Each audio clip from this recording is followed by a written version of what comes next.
Reece James is banned for Chelsea's next game. I'm going to explain why. Ben Chilwell is out for a sustained period of time, and I'll tell you what this means for Cucurella and Ian Maatsen because the ramifications are massive. Chelsea are putting the pressure on Maatsen and Cucurella is starting to impress. And finally, we have got an update on the one and only Michy and Caicedo's injuries, and a lot of people have been panicking a lot recently when it comes to Andrea Santos. They don't need to panic anymore. Chelsea have literally got their backs covered, and it's a great story. Let's get Welcome to the Kavkas View, bratuchi. I took yesterday's off, but today we're back and ready to go. Guys, if you missed me, there's a simple place where you guys can keep up with me. I'm on TikTok right now. It's in the pinned comment. Go follow me there. It's not only Chelsea related stuff. It's a lot of different stuff. Yesterday was Arsenal and Manchester United. So go there, go enjoy the content. Today's video is a very insightful one. You lot clearly found it entertaining, hence why you stayed. Time for you lot to pay the rent. It's the easiest way for you guys to do it. Hit that like button. We're aiming for 1,000. Really pushes the algorithm for the channel, and subscribe if you're new because clearly you're enjoying what you're seeing and you like what you're hearing. Let's get all right. So after the Aston Villa game, or at half time during the Aston Villa game, Reece James got himself a little bit into trouble. Captain, you're not meant to be doing such things. It's meant to be setting the standards for people. But if the punishment is this lenient, then listen, do as you please, Cap, because £90,000 is pathetic. So the FA charged Reece James, and they said that due to the improper conduct and his basically naughty tongue, for him being very rude to the referee, he gets a little slap on the wrist. He gets £90,000 fine, which is hilarious when you think about it, because when he meets all of the clauses in his contract, he gets roughly 250,000. I'm not pocket watching, I'm just telling you. If you want to hurt a man, do not charge him a third of his wage, right, for the week. It's beyond pathetic. He's going to do this again. But they also suspended him. But what I find hilarious is you're suspending him when he's not going to play this weekend. He's injured. So the Burnley game that he was going to miss, he's just got a suspension.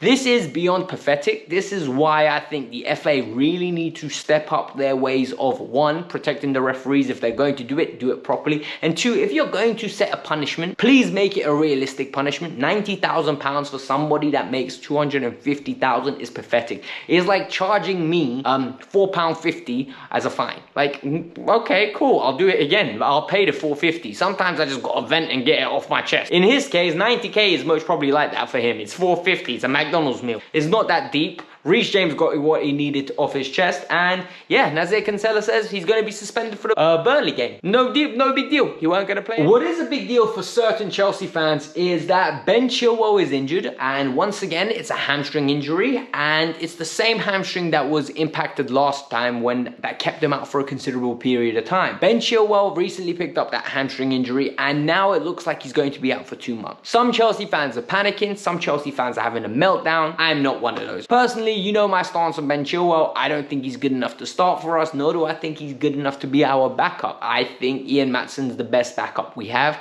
and I think Levi Colwill at left back is a better player. Personally, that's just my opinion. A lot of people will disagree with me. We can agree to disagree on that one. The Telegraph is reporting he's out for 2 months, and there are knock-on effects on other players within the team. Number one being Cucurella. Cucurella has got his opportunity at right back, and Cucurella has hit the ground running. Beyond compare. He literally looked very good against Matoma. He looked even better against Fulham. It's just an all-round performance. I think he's had 18 duels and won every single one apart from one. That is phenomenal. Personally speaking, that Cucurella is actually starting to step up and show us why he was £58 million. Now we just need to transition him back to that left-hand side, and hopefully he can recapture some form that he had at Brighton that got him this move. Guys, players don't become rubbish overnight. This is one thing I really want to reiterate, and I am actually a culprit of this, and I need to just hold my hands up. I always say this. I hold my hands up and say, I'm sorry, bratuchi. I am sorry, bratuchi, because sometimes I get very annoyed with certain players because I just expect so much of them. When you cost £58 million,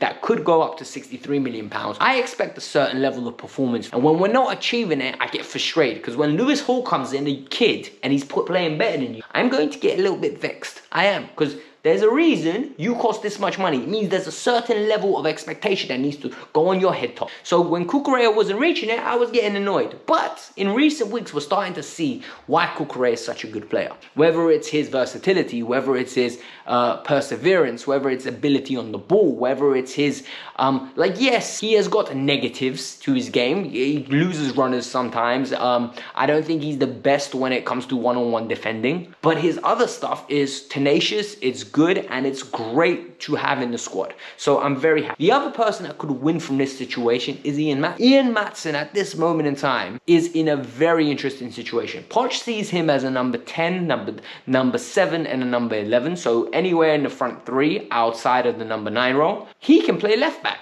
So clearly he can have a go. If Ange Postecoglou was our manager, I really butchered that name. If he was our manager, I think he'd be our left back at this moment in time due to his versatility, due to his expressiveness. But at this moment in time, he's considered as a forward.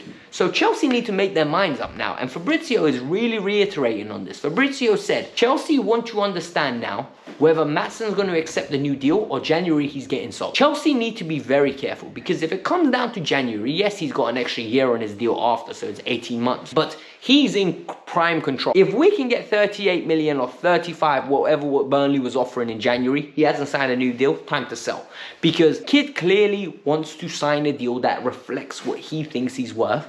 Chelsea don't value him at that point, so it's time to move on. Sometimes you have to make the difficult decisions and make the financial decisions and not just hoard talent, because I don't think Ian Maatsen's that good that he's going to be good enough for the front three. I really don't. I think at left back he's got a very good chance. I don't think in the front three he has got the capabilities to match Chelsea's requirements. That's just my opinion. I think nobody's been more upset about Andrea Santos being on the bench than myself. However, some of the rants that I've been seeing are just beyond hilarious, purely based on the fact that people like Chelsea don't know what they're doing. This ownership group is a joke. Andrea Santos should be developing. He's sitting on the bench at Nottingham Forest. Chelsea put safeguards. Listen, our American owners come from an institution that has checks and balances everywhere, right? They've got policies in place that literally Congress can stop the judicial system from doing something. Then they can stop the other proper house of, I think that the House of Senate doing something. You know how it is. They just have active checks and balances on everything. What do you really think these lot aren't going to put escape clauses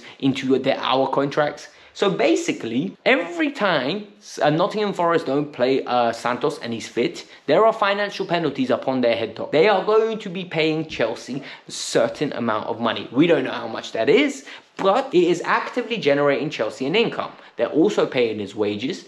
And more importantly, because I don't really care about the financial side, I care more about the player's development, there's a break clause. Chelsea at this moment in time aren't worried about it because they think the player can break into the squad come January. But if he doesn't, there will be a clause that breaks it and he comes back to Chelsea.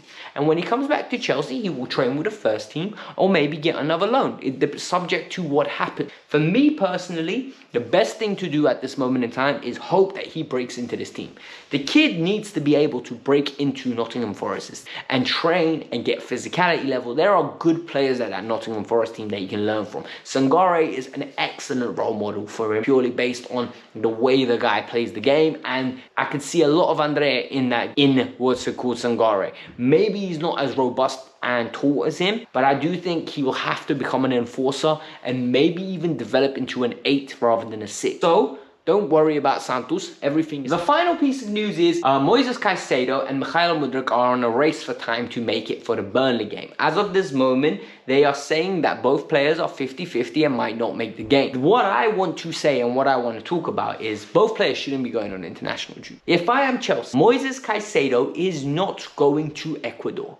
Big man, you sit down in West London, you go on your tourist vibe, you go see London. I do not want to see you going on international duty. Ecuador can wait. 2 Copa America games can be thrown away. I don't care.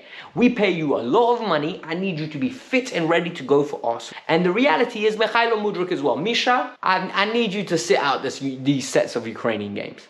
Because if you're not fit and you're going to travel and then you're going to play or not play and train there and different, all that disruption is just going to put a load on your body. Why are we doing this to our players, man? Like, realistically speaking, I know the players are going to want to go and represent their countries. I respect it. I most probably would too. But there is a point in time where you need to put your foot down as a club and say, you know what? I rate that you want to go, but you're not fit. And if you're not fit, I need you fit, because the way this season's going, Michy is going to be a big player for us. Moises Caicedo is going to be a big player for Chelsea Football Club. So can we stop now trying to put the needs of the players first, in the sense that because they want to play for their countries, but put the needs of the players first because they need to be healthy? So personally, I'm trying to sit them down and talk to them and say, listen, pull out of those squads. But I want to hear yours. It's a little bit controversial take, telling the players not to go and play for their countries in the qualifiers.